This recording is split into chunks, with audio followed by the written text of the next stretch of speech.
a step-by-step approach on how to become slowly but steadily rich. We'll cover saving, investing, and smart spending. Let's get started, but first I'm gonna light up one of my favorite cigars.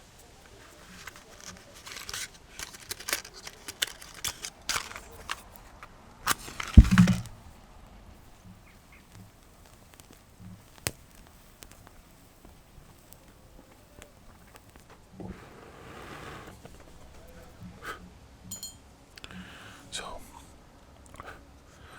the first part is, it is the thing I uphold. It's the 50-30-20 rule.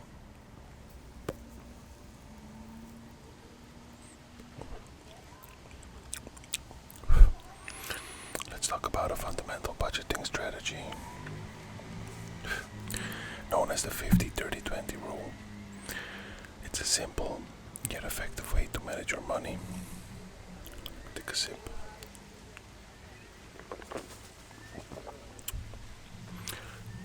Here's how it works. Allocate 50% of your income to needs, 30% to wants, and 20% to savings. But you have to tweak it a bit to focus on growing your wealth steadily. So, you want to be saving at least 20% of your income. So, start with that. This is crucial. Automate your savings if you can. So you don't even see the money in your spendable income. Just act like that money that you save, it's not even money that you get paid. It's like something invisible for you. The saving buffer will provide financial security and preparedness for your emergencies without derailing your financial progress.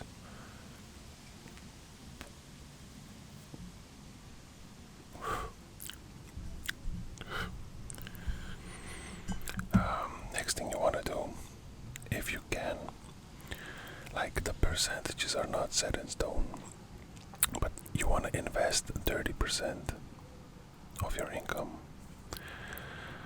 So, investing is, in my opinion, key to build wealth over time. I would suggest investing in diversified index funds, possibly real estate. But real estate is not my favorite, but I just want to give you options. Or other assets that appreciate over time. So you can go into physical or gold or silver or something, but I'm not the biggest fan of that. Maybe gold.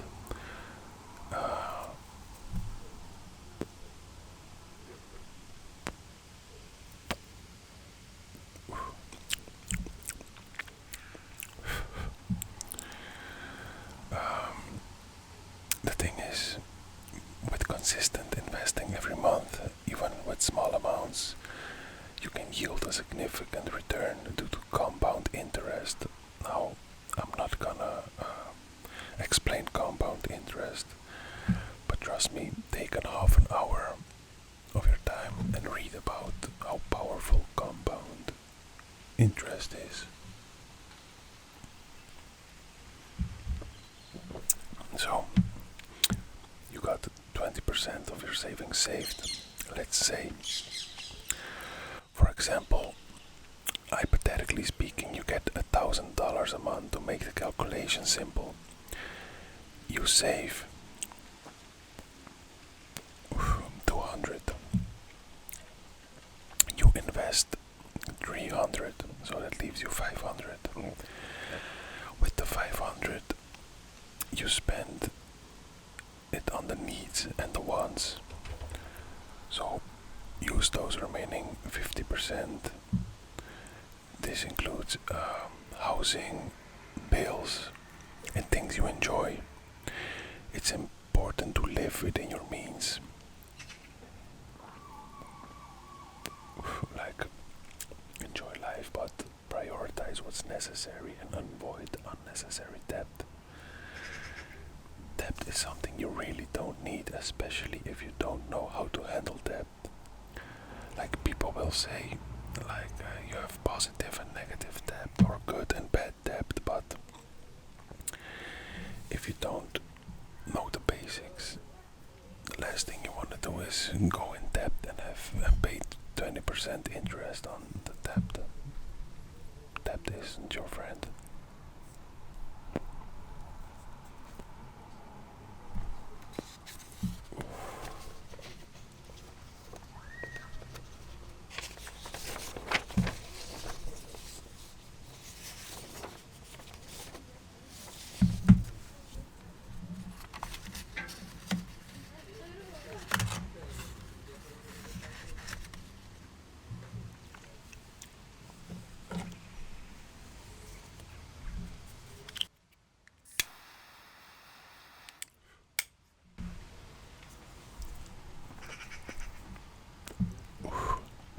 Next thing I want to give you are 10 ways to save money.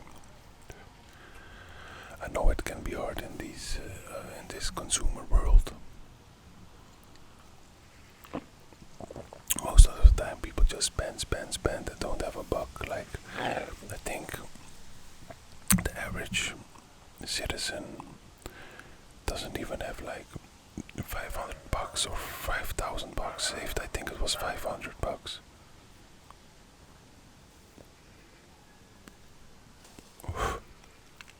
Let's start with the first thing. Eating out. People spend a lot on dining out. Instead, cook at home. Bring lunch to work. It's healthier and more cost effective. Like, there was a test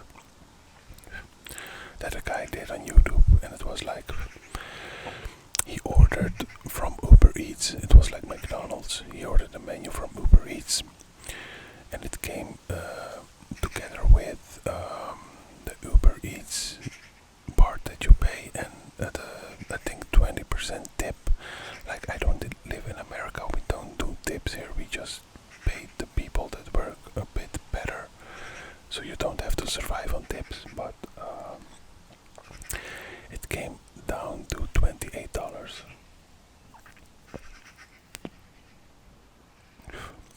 for that one menu.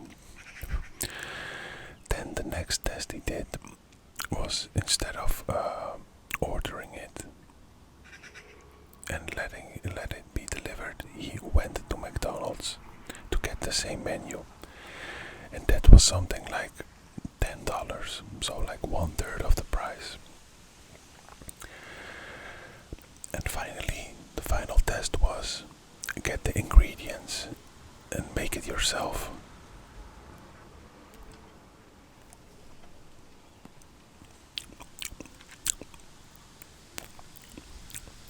And that came down to $3.50 or something, so like almost 1/10 of the price.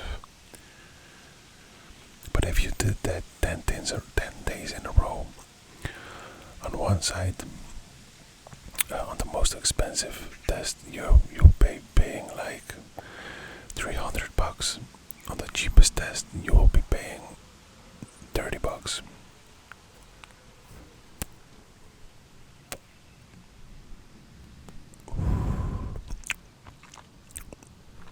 So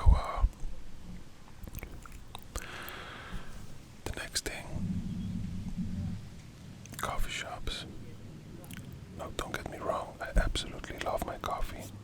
It's next to water, it's my favorite thing to drink.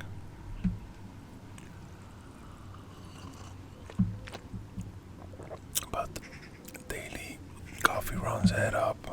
Make coffee at home. It's simple. Buy a nice cup. Make the coffee at home. And it will be a fraction of the price. Like, I buy a kilogram of Lavazza coffee beans for €10, and I can make I couldn't tell you, but at least 50 cups of coffee. Well, for the same 10 euros that I buy a kilo of coffee beans, going out I can probably buy like 2 or 3 coffee cups. So, like, one of the most expensive things for you is buying coffee. Like, one of the least cost effective things is buying coffee outside your home.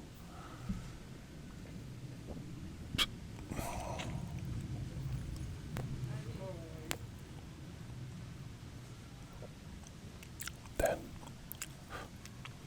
subscription services. You should audit your subscriptions, and you should absolutely cancel those that you rarely use. Like, for example, I had, I think it was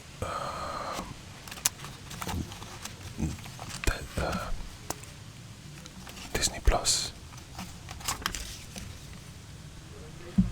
and me and my wife rarely watched anything on it. So we basically like switch between Netflix and Disney Plus. I don't even watch any of those, but it's mostly for my wife. And even if I don't watch it, I'm not a person.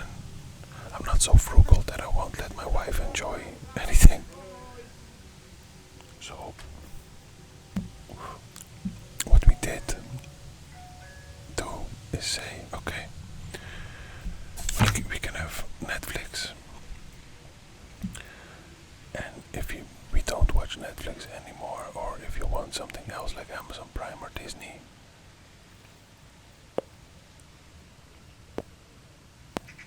then we cancel the subscription for the other thing. And that has worked so far. So when she's when she's done with Disney or Netflix, when she's done with Disney we order Netflix, and when she's done with Netflix we order Disney.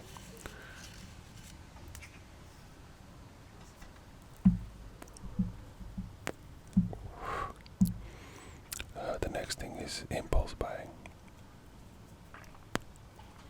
Avoid impulse purchases by sticking to a shopping list. And you could wait 24 hours before buying non-essentials. A good tactic also for health, but also for money, is that we never keep sodas and stuff like that in the house. We have water, we have tea, and we have coffee.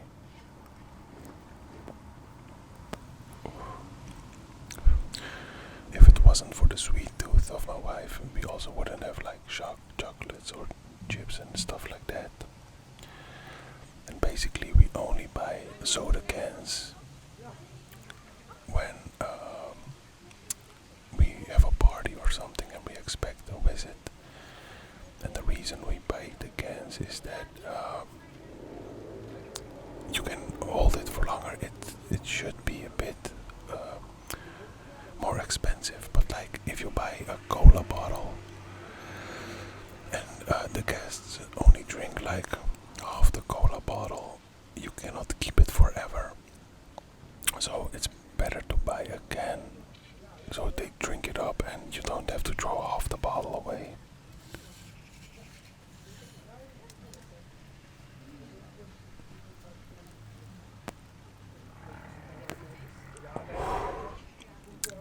The next thing are brand names. So when it comes to foods, drinks and clothes and stuff like that, try to look at store brands over name brands. They're often just as good as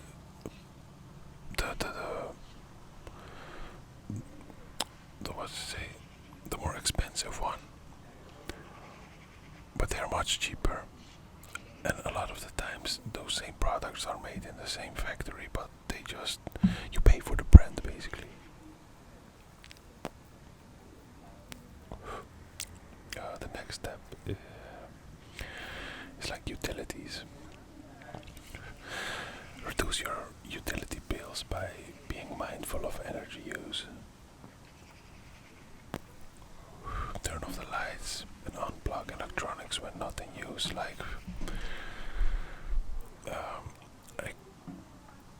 could not tell you how many millions of times I told my wife like to take out the charger or hair dryer and stuff like that when it's not in use because it keeps consuming energy, or the water cooker, or turn the lights off in the hallway when no one is there. There's no need to have lights on in the bathroom, toilet, or hallway.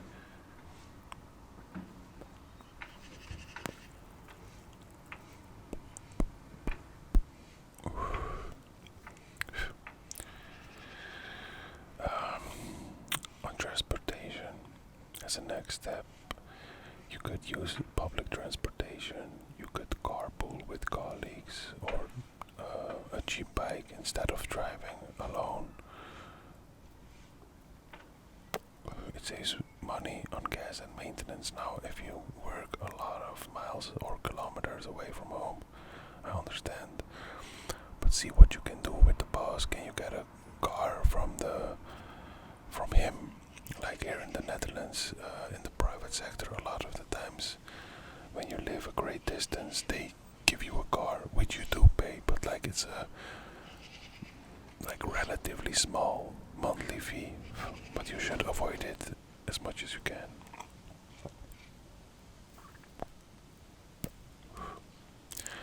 What you can also do, if you like entertainment, is you can look for free or low-cost entertainment options like community events, parks and libraries. Like, I love reading books, and trust me, like entertainment, like reading a book,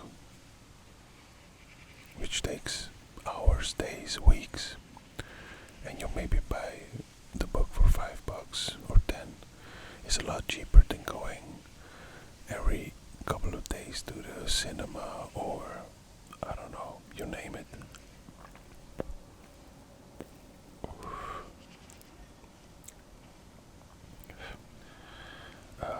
What I also do always, like at the end of every year, is like shop around for better insurance rates.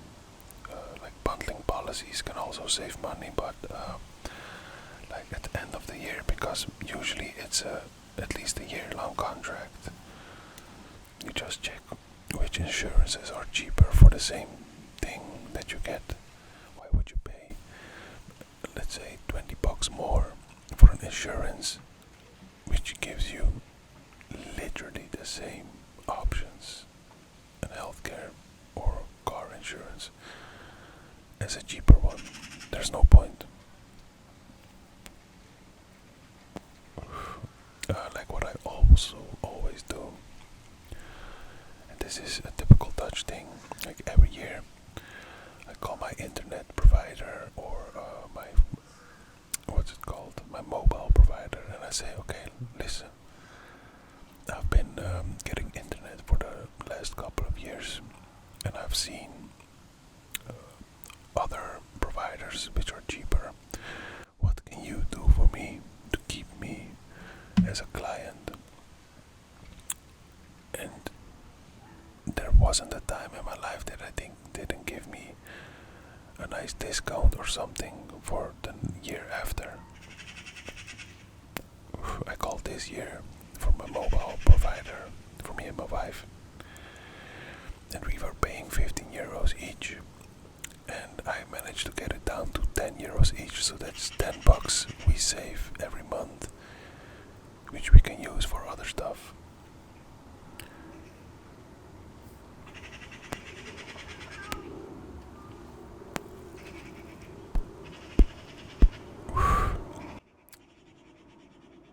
Let me let this plane go away before I go further.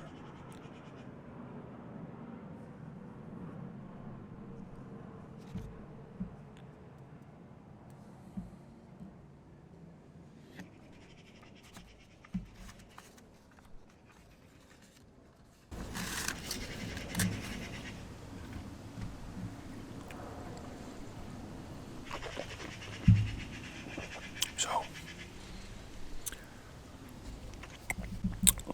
the last thing I would say, like grocery shopping. like I was talking about impulse buying, but like literally grocery shopping. You should really plan your meals, make a list and stick to it. If you can, buy in bulk and use coupons when possible. Like here in the Netherlands, we don't really have coupons like people in America, but we have like things like 2-for-1 pricings and other stuff, or you have a app from a store which gives you percentages.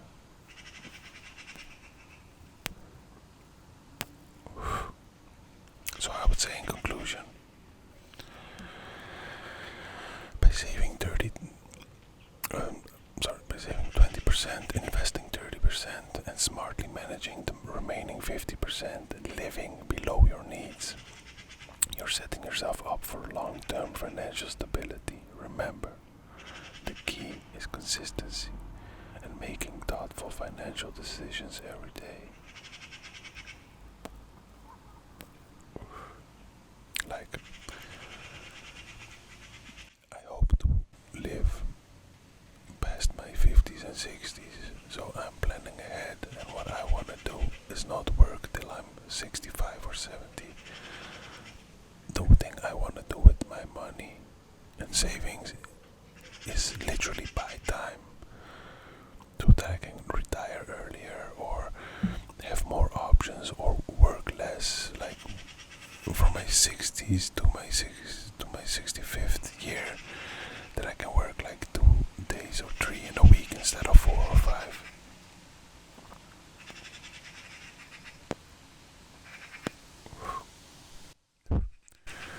In conclusion, I would say, stay disciplined, stay focused, and you'll see your wealth grow steadily over time.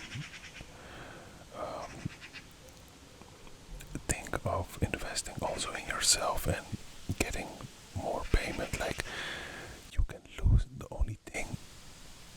There's literally nothing you can lose by asking your job for a pay raise. I mean, not your job, your boss for a pay raise. You can either say yes and you have a pay raise, or he will say no and you will get the same that you have. It's not like he will cut you short and give you less than you already got. So there's no need, and it's a perfectly normal thing to ask for a pay raise.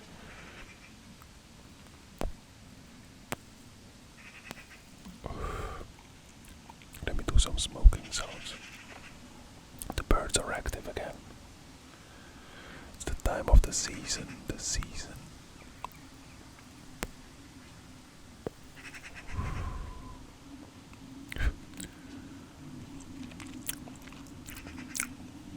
Good cigar, man. Really a summer cigar.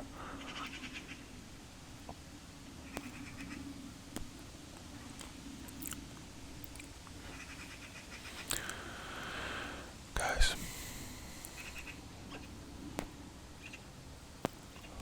and girls, I would say thanks for watching.